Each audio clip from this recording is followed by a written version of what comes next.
बिस्मिल्लाहिर्रहमानिर्रहीम। रमज़ान के 4 खुसूसी अमल।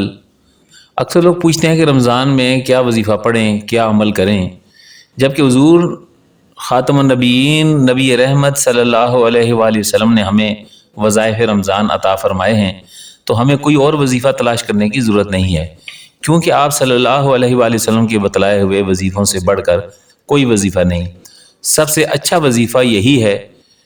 रमज़ान मुबारक में जो अमाल कसरत से किए जाएँ, उनके बारे में एक हदीस मुबारका जिसे हज़रत सलमान फ़ारसी रज़ी अल्लाह ताला अन्हु ने सरवर आलम सल्लल्लाहु अलैहि वसल्लम से रियायत फरमाई है कि रमज़ान में 4 चीज़ों की कसरत किया करो। 2 बातें तो ऐसी हैं कि तुम उनके ज़रिए अपने रब को राज़ी करोगे, और 2 चीज़ें ऐसी हैं कि तुम उनसे बेनियाज नहीं हो सकते।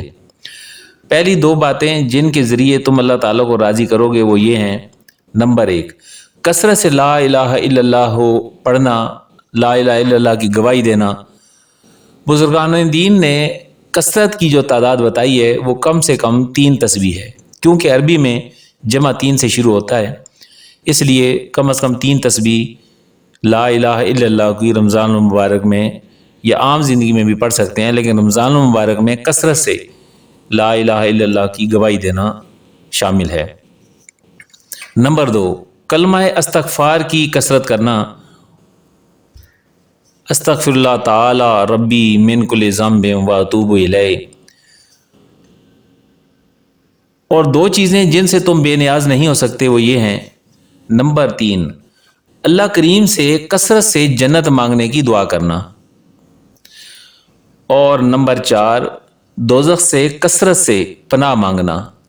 अल्लाह ताला से जन्नत तलब करने और जहन्नम से पनाह मांगने के लिए अहदीस में बहुत सी दुआएं हैं, जिनमें ये एक दुआ भी है।